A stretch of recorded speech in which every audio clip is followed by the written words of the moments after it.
நாளைக்கான வீடியோ தாங்க வந்திருக்கு. வீடியோ வந்து சூப்பரா இருந்துச்சு அப்படின்னு தாங்க சொல்லணும். இந்த வீடியோவில் பார்த்துக்கிட்டோம்னா, நம்ம அழகர் இருக்கார்ல, அழகர் வந்து நம்ம பாரதியையும் ஆண்டாளையும் ஒன்று சேர்த்து வச்சுட்டாரு அப்படி தாங்க சொல்லணும். அது எப்படி என்னன்னு பார்க்குறப்போ சேனலை மட்டும் மறக்காமல் லைக் அண்ட் சப்ஸ்கிரைப் மட்டும் பண்ணிடுங்க. ஃபஸ்ட்டு எடுத்தோடனே வந்து நம்ம ஆண்டாளும் பாரதியும் பேசுவாங்கன்னு சொல்லிட்டு பார்த்துக்கிட்டு இருக்காங்க நம்ம அழகர். 2 பேரும் பேசுகிற மாதிரியே தெரில. திருப்பி வந்து வீட்டுக்குள்ளே போயிட்டாங்க. அதுக்கடுத்து பார்த்தோம்னா, நம்ம ஆண்டாள் வந்து வீட்டுக்குள்ளே போய் தலை வலிக்குது தைலத்தை எங்க அப்படின்னு சொல்லிட்டு பவித்ரா கிட்ட கேட்டுக்கிட்டு இருக்காங்க. அது எனக்கு தெரியாதுக்கா அப்படிங்கிற மாதிரி சொன்ன உடனே அங்கிட்டு இங்கிட்டு தேடிக்கிட்டே இருக்காங்க. அந்த இடத்துக்கு வந்து நம்ம அழகர் வந்து மல்லிகைப்பூவோட கொண்டு வராங்க. மல்லிகைப்பூ வந்து கொண்டு வந்து நீட்டுறாங்க. அதை பார்த்துட்டு இங்கே பாரு, மல்லிகைப்பூ வாங்கி கொடுத்துடலாம், என்னை மயக்கலாம் நினைக்காத அப்படிங்கிற மாதிரி வந்து ஆண்டாள் சொல்லிக்கிட்டு இருக்கிற மாதிரி தான் காட்டிக்கிட்டு இருக்காங்க. உனக்கு யார் மல்லிகைப்பூ வாங்கி கொடுத்தா? நான் என் மச்சினிக்கு வாங்கி கொடுத்தேன். இந்தாங்க பவித்ரா, இதை தலையில் வச்சுக்கிட்டு மீதியை சாமிக்கு வச்சிரு அப்படிங்கிற மாதிரி சொல்கிறாங்க. சரி மாமா, மல்லிகைப்பூ பயங்கரமாக மணக்குது அப்படிங்கிற மாதிரி சொல்கிறாங்க. இது மதுரை மல்லிடி, அப்படித்தான் மணக்கும், தலையில் வச்சுக்கோ அப்படிங்கிற மாதிரி சொல்லிக்கிட்டு இருக்காங்க. ஓ அப்படியே அவசியம், சரி தைலத்தங்க அப்படின்னு சொல்லிட்டு அவங்க ஒரு பக்கம் தேடிக்கிட்டு இருக்காங்க. என்னடி என்னாச்சு, உங்கள் அக்கா தைலத்தை தேடிட்டு அலையிறாளே அப்படிங்கிற மாதிரி சொன்னோன்னே, ஆமாம் மாமா, அக்கா வந்து ரொம்ப ஃபீலிங்காக இருக்கா. நீங்கள் 2 பேர் பேசிட்டீங்க, ஆனால் பார்த்துக்கிட்டோம்னா இப்போ பாரதியும் நம்ம அக்காவும் வந்து பேச மாட்டேங்கிறாங்க. அதுக்கு என்ன பண்ணுறதுன்னு தெரில அப்படிங்கிற மாதிரி வந்து பவித்ரா சொல்லிக்கிட்டு இருக்காங்க. நீ ஒன்றும் கவலைப்படாத, அதுக்கு ஏன்ட்ட ஒரு ஐடியா இருக்குது, நான் சொல்கிற மாதிரி மட்டும் செய் அப்படிங்கிற மாதிரி சொல்கிறாங்க. என்ன மாமா செய்யணும் அப்படிங்கிற மாதிரி கேட்டவொடனையும், உங்கள் அக்கா மொபைலை எப்படியாவது எடுத்து நான் வந்து அவள் எஸ்எம்எஸ் பண்ணுற மாதிரியே பாரதிக்கு பண்ணிடுறேன். நீ போய் பாரதி அவங்க செல்லை எடுத்து அவங்க எஸ்எம்எஸ் பண்ணுற மாதிரி உங்கள் அக்காவுக்கு அனுப்பிடு. அதுக்கடுத்து அவங்க 2 பேரும் நேரடியாக மீட் பண்ணி பேசிக்கிடுவாங்க அப்படிங்கிற மாதிரி சொல்கிறாங்க.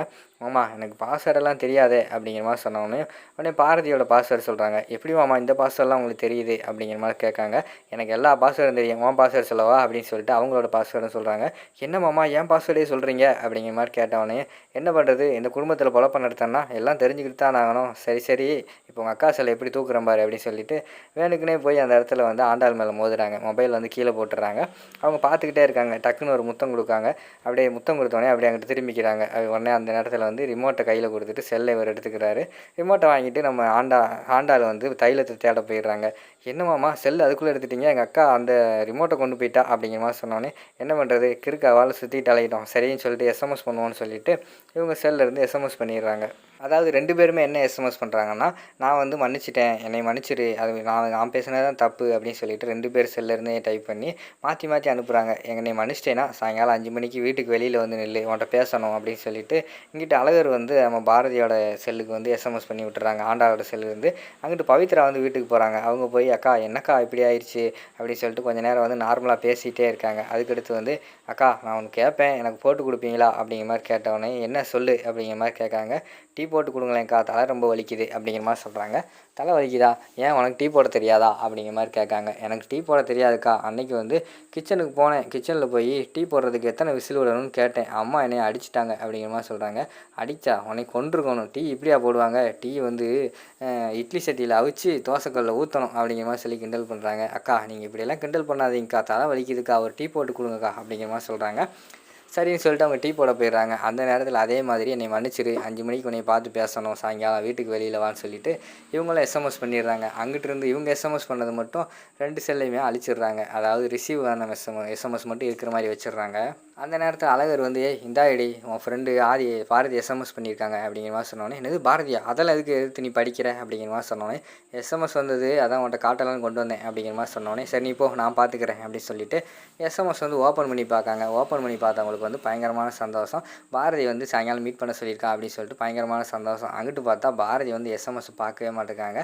உடனே நம்ம பவித்ரா வந்து சொல்கிறாங்க, எப்படி இப்போ பார்க்க வைக்கிறது அப்படின்னு சொல்லிட்டு, அக்கா எனக்கு நீங்களும் அன்னைக்கு அக்காவும் வந்து மார்க்கெட்டுக்குள்ளே வந்து ட்ரெஸ்ஸு தைக்கிறதுக்காக ஒரு டெய்லரை போய் பார்த்தீங்களா, அவரோட நம்பர் கொடுங்க அப்படிங்கிற மாதிரி கேட்டவனே, ஓ நம்பரா அப்படின்னு சொல்லிட்டு டக்குன்னு எடுக்காங்க. பார்த்தா அதில் ஆண்டாள் எஸ்எம்எஸ் இருக்குது. அதை பார்த்தோன்னே அவங்களுக்கு பயங்கரமான சந்தோஷமாயிருது. உங்கள் அக்கா எஸ்எம்எஸ் பண்ணியிருக்காடி அப்படின்னு சொல்லிட்டு சந்தோஷப்படுறாங்க. அக்கா அதான் சொன்னேன்ல, அக்கா வந்து உங்களே நினச்சி ஃபீல் பண்ணிக்கிட்டு இருந்தாங்க, அதான் எஸ்எம்எஸ் பண்ணியிருப்பாங்க அப்படிங்கிற மாதிரி சொல்லிவிட்டு அவங்க அந்த இடத்துல சந்தோஷமாக இருந்தோடனே பவித்ரா வந்து நம்பரை வாங்கிட்டு கிளம்பி வந்துடுறாங்க. அடுத்து பார்த்தா 2 பேருமே 5 மணிக்கு சாயங்காலம் வந்து வெளியில் வந்து மீட் பண்ண ஆரம்பிச்சிட்டாங்க. 2 பேர் கண்ணீர் வடிச்சுக்கிட்டே இருக்காங்க. என்னம்மாம்மா 2 பேர் பார்த்துக்கிட்டே இருக்காங்க அப்படிங்கிற மாதிரி வந்து ஆண்டாள் சொல்கிறாங்க. சாரி பவித்ரா சொல்கிறாங்க. ஆமாம் இந்நேரம் கட்டி பிடிச்சிருக்கணுமே, கண்ணீர் வடிச்சிருக்கணுமே, இன்னும் விடலையே அப்படிங்கிற மாதிரி சொல்லிட்டு இருக்காங்க. டக்குன்னு 2 பேர் கட்டி பிடிச்சிட்டு கண்ணீர் வடிக்க ஆரம்பிச்சிடுறாங்க. இந்த கட்டி பிடிச்சிட்டாங்கல்ல அப்படின்னு சொல்லிட்டு 2 பேர் மாற்றி சாரி கேட்டுக்கிட்டு இருக்காங்க. நான் தான் அந்த பண்ணேன் சாரி கேட்குறாங்க. என்னடி இவங்க 2 பேர் மாற்றி சாரி கேட்குறதுக்கு ஒரு சண்டையை போடுவாங்க போலே அப்படின்னு சொல்லிட்டு அழகர் சொல்லிகிட்டு இருக்காரு. அதான மாமா அப்படின்னு சொல்லிட்டு அங்கிட்டு பவித்ரா சொல்லிக்கிட்டு பேசிக்கிட்டு இருக்காங்க. இடையிலே வந்து ஏண்டி நீ எனக்கு எஸ்எம்எஸ் பண்ணல, அதை நேர்லேயே சொல்லியிருக்கலாம்டி நேற்று அப்படின்னு சொல்லிட்டு மாற்றி மாற்றி சொல்கிறாங்க. நீ எஸ்எம்எஸ் பண்ண, நீ எஸ்எம்எஸ் பண்ணு. ஐயையோ, இது தேவையில்லாத கேள்வி, இப்போ நம்ம மாட்டிக்க போகிறோம் அப்படின்னு சொல்லிட்டு அந்த இடத்துல வந்து 2 பேரும் பயந்துக்கிட்டு இருக்காங்க, பவித்ராவும் அழகரும். டக்குன்னு பார்த்தா சரி ஆல்ரெடி கோபத்தில் இருக்கா, எஸ்எம்எஸ்க்கு சண்டை போட வேணாம் அப்படின்னு சொல்லிட்டு 2 பேருமே முடிவு எடுத்துட்டு சரி நான் தான் எஸ்எம்எஸ் பண்ணேன் மாற்றி மாற்றி ஒத்துக்கிட்டு 2 பேருமே கட்டி பிடிச்சி கண்ணீர் மல்கு அப்படியே பேசிக்கிட்டு இருக்கிற மாதிரி தான் காட்டிக்கிட்டு இருக்காங்க. அதோட பார்த்துக்கிட்டிங்கன்னா இந்த செகண்ட் பார்ட் வந்து முடிச்சிடுறாங்க.